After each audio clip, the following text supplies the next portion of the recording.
जय हिंद दोस्तों BSF, CRPF, CISF, SSB और आईटीबीपी जैसे फोर्सेस को कौन नहीं जानता। लेकिन ये सभी फोर्सेस सीएपीएफ के अंदर आती है, यानी सेंट्रल आर्म पुलिस फोर्स। तो ऐसे में चलिए जानते हैं इन फोर्सेस के बारे में डिटेल में, यानी इनका क्या काम होता है।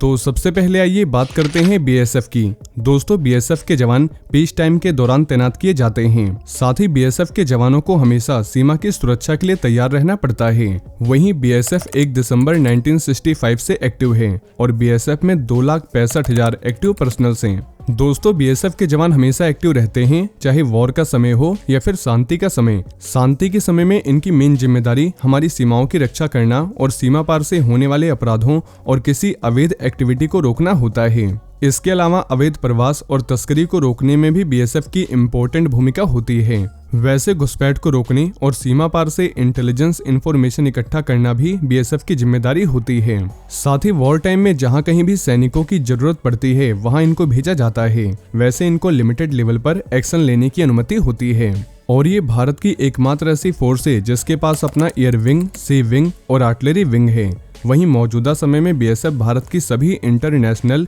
एंड इंटरनल बॉर्डर्स की रक्षा की जिम्मेदारी निभा रही है। खास तौर पर इसका फोकस पश्चिम में भारत पाक सीमा और पूरब में भारत बांग्लादेश सीमा है। साथ ही इसकी अपनी अलग कैमल यानी ऊंट और डॉग विंग है। इसके अलावा इनकी एक स्पेशल यूनिट भी है जिन्हें क्रोकोडाइल कमांडोज के नाम से जाना जाता है।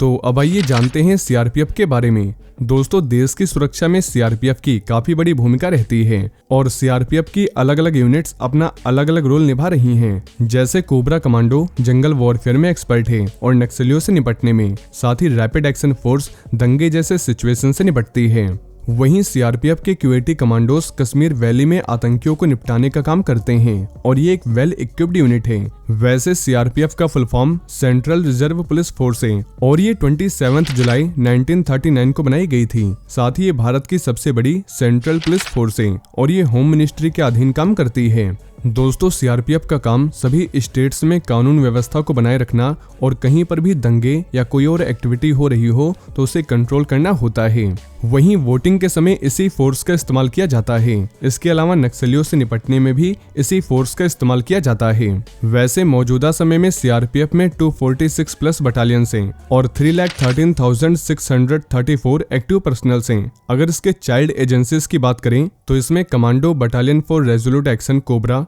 Rapid action force RAF, special duty group, valley quick action team और पार्लियामेंट ड्यूटी ग्रुप शामिल है।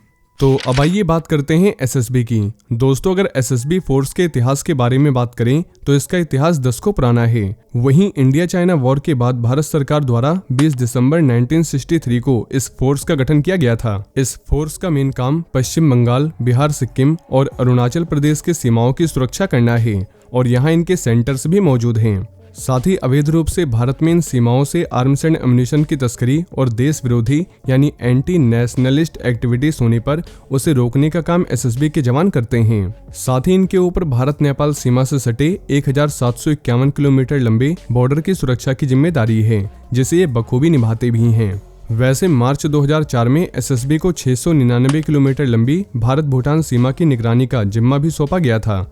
दोस्तों एसएसबी के जवान सीमावर्ती इलाकों में रहने वाले लोगों की मदद भी करते हैं, जैसे सड़कों की मरम्मत करने, नालियां और पुल बनवाने, पानी के पाइप डालने, खेल के मैदान, कम्युनिटी सेंटर और स्कूल की इमारत के निर्माण के लिए भी ये अपना सहयोग देते हैं। यानी वेलफेयर प्रोग्राम्स में भी इस फोर्स का रोल होता है। वहीं एसएसबी के जवान आपातकाल में यानी इमरजेंसी की स्थिति में भी सहायता करते हैं। जैसे भूकंप, बादल फटने, बाढ़, भूस्खलन के रूप में महामारी या आपदा आई हो तो ऐसे में एसएसबी के जवान सबसे पहले सीमावर्ती गांव के लोगों की रक्षा करते हैं। इसलिए इनका मोटो है सर्विस, सिक्योरिटी एंड ब्रदरहुड।